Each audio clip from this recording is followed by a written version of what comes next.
If you're new to gel printing, you're going to love this video. It feels almost impossible to be thinking of painting snowmen or mittens because we have been enjoying 80 degrees weather, so it's kind of ridiculous. Since it is January and the topic is a little bit winter, a little bit February 14th, please click on the information on the description box below for the next participant of this collaboration. It is in January on the second Saturday. But as in February, we're going to be on the 1st of February, so please don't miss it, and I hope you join us. Now, as for the topic of this month, I'm going to be using my jelly plate, and I will be using acrylic paints along with some marking awesome tools. First, I'm going to be making my mittens template because even if it is very warm outside, I kind of wanted to make a winter topic, and it's going to be something very simple. Okay, this is one. I hope you can see. It's very simple. I'm going to cut it and then make some other ones, maybe probably 5, and I will have them ready for when I'm done with the printing and the texture making on my jelly plate.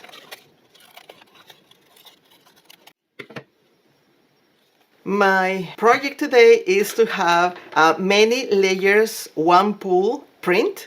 So let's hope that after adding many layers of many colors in many different ways, I will have one pool for preparing for my mittens project.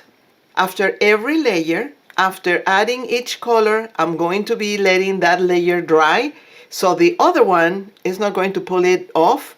So for this type of multiple layer prints, you have to wait for every layer, every color to dry before adding the next one. I'm going to be working with cool colors, which means anything that is not red, or maybe that it has such a tiny amount of red or yellow that is very cool. The more red, the warmer the color, and the more blue, the cooler the color. Even a pink can be a cool color because it is like a very mild red and white with a little bit of blue, so it makes this kind of mauve color. Even some pinks, definitely purples, and some other mildly red colors are considered cool because it has blue in them, or a little bit of green. Green can also be a warmer or a cooler color depending on how much blue it might have, or green because the green is made out of blue. So the combination or the comparison between warm and cool colors is how much blue a color has compared to another color that might have red or yellow in it. So a red can be a cool color, a cool red, and a pure red is going to be a warmer color compared to the other red that has blue. I hope it makes sense. And I'm going to let it dry.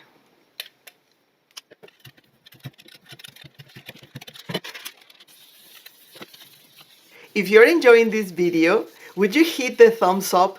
That helps me a ton. It tells the algorithm that you love this type of content, and it will give you more of the same topic.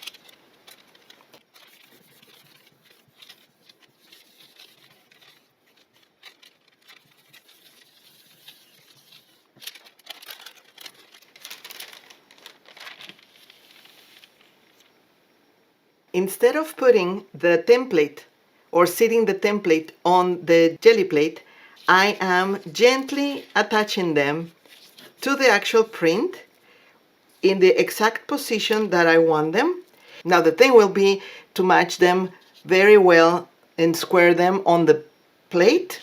I don't have a guide, but there's ways to make your print to fall exactly on the guide.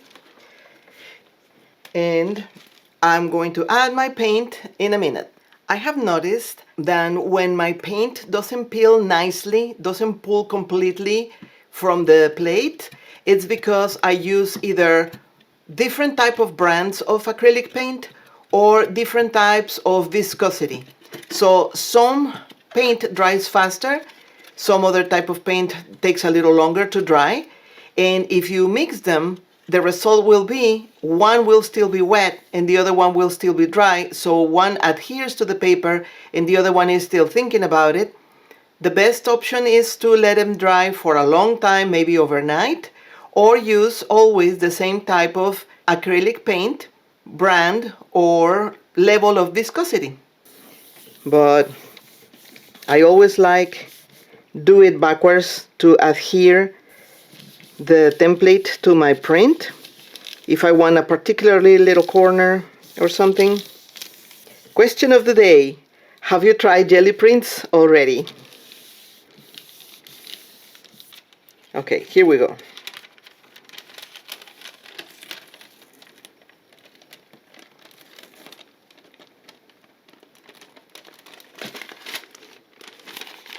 Super cute! Super cute!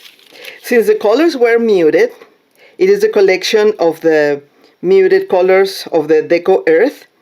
I am going to wait for the blue to dry well, and then I'm going to go with my awesome markers and give it more of a definition in the outline. So I will wait for this to dry.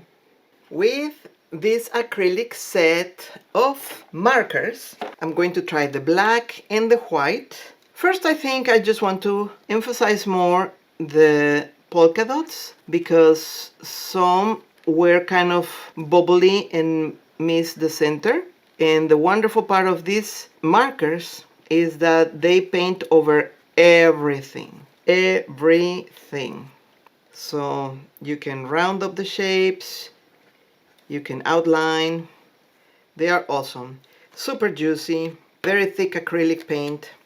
And now for the outline, I'm going to make like a wiggly shape. So they look like they are like very thick material, kind of woolly or something.